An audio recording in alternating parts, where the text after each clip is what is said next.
Shalom saudara-saudara, mari kita bersaat teduh dari 2 Korintus 5 ayat 11 sampai 21.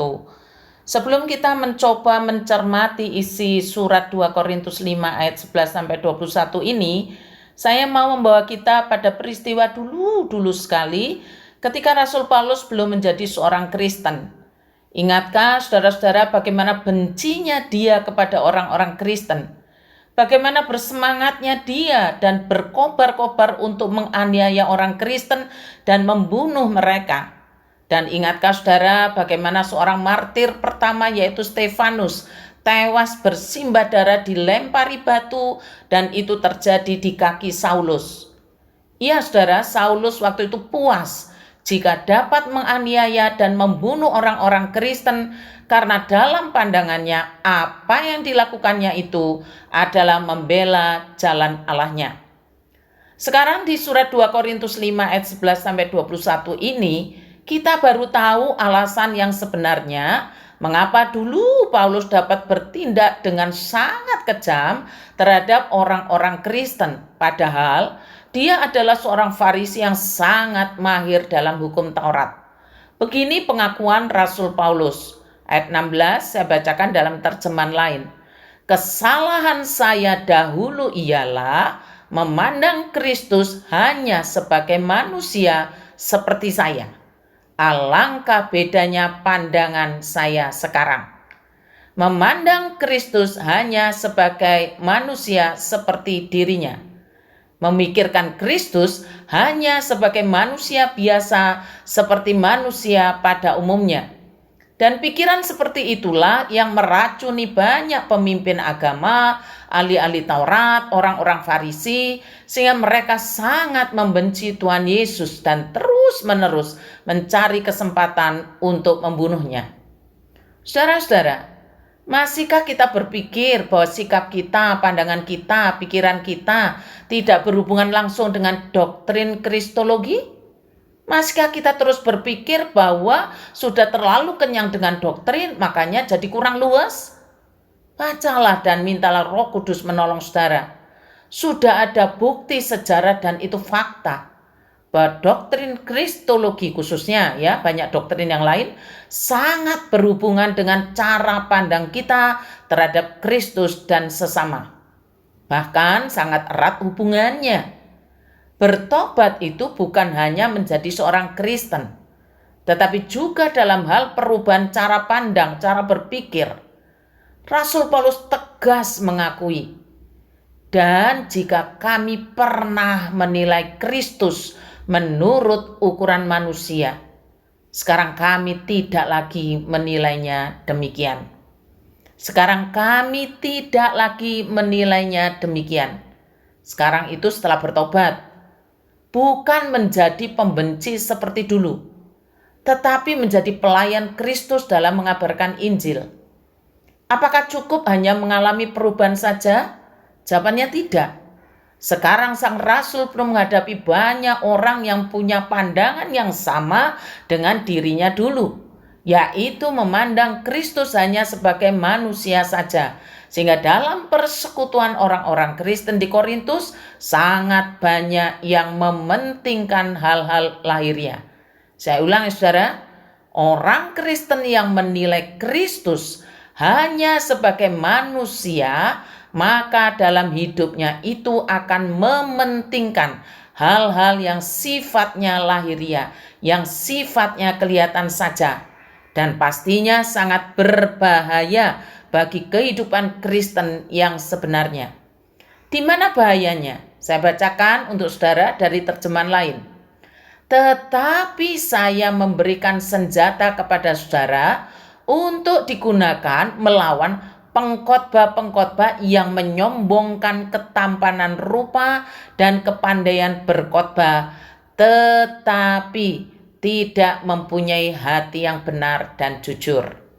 Jadi dalam jemaat waktu itu ada yang namanya guru-guru palsu, pengkhotbah-pengkhotbah palsu, hebat secara rupa dan penampilan, tetapi tidak mempunyai hati yang benar dan jujur. Supaya kamu dapat menghadapi orang-orang bermegah karena hal-hal lahiriah dan bukan batiniah. Menghadapi orang-orang atau guru-guru palsu yang terus-menerus menyombongkan hal-hal lahiriah, maka firman Tuhan menuntut kita demikian. Jadi siapa yang ada dalam Kristus, ia adalah ciptaan baru. Yang lama sudah berlalu, sesungguhnya yang baru sudah datang. Artinya orang yang sudah bersatu dengan Kristus menjadi manusia baru sama sekali. Yang lama sudah tidak ada lagi, semuanya sudah menjadi baru. Atau pada saat seorang menjadi Kristen, ia menjadi orang yang hatinya sama sekali baru. Ia tidak lagi seperti dahulu, ia mulai menempuh hidup yang baru. Ciptaan baru itu manusia baru, orang yang hatinya baru, hatinya yang benar dan jujur. Jadi ciptaan baru itu soal batiniah, soal hati. Orang yang bertobat itu yang baru hatinya, yang baru batiniahnya. Mengukur segala sesuatu dengan ukuran Kristus, yaitu ukuran batiniah. Salah satu ciri orang yang bertobat yang batiniahnya telah menjadi manusia baru adalah soal kesenangan. Manusia lama menyenangkan diri sendiri, manusia baru menyenangkan Kristus. Firman Tuhan mengatakan, ia mati bagi semua orang supaya yang hidup, yaitu yang telah menerima hidup kekal dari Yesus Kristus, tidak lagi hidup untuk diri sendiri dan mencari kesenangannya sendiri, tetapi hidup untuk menyenangkan Kristus yang mati dan bangkit kembali untuk mereka. Perubahan batiniah ini dikerjakan oleh Kristus. Kristus yang tidak berdosa, tetapi Allah membuat dia menanggung dosa kita, supaya kita berbaik kembali dengan Allah dan bersatu dengan Kristus. Orang yang bersatu dengan Kristus pasti hidupnya menyenangkan Kristus. Orang Kristen yang hidupnya menyenangkan Kristus pasti ia punya pandangan yang benar tentang Kristus. Orang yang mempunyai pandangan yang benar tentang Kristus pasti akan mementingkan hal-hal rohani atau batiniah seperti kejujuran dan kebenaran, takut Tuhan dan lain-lain.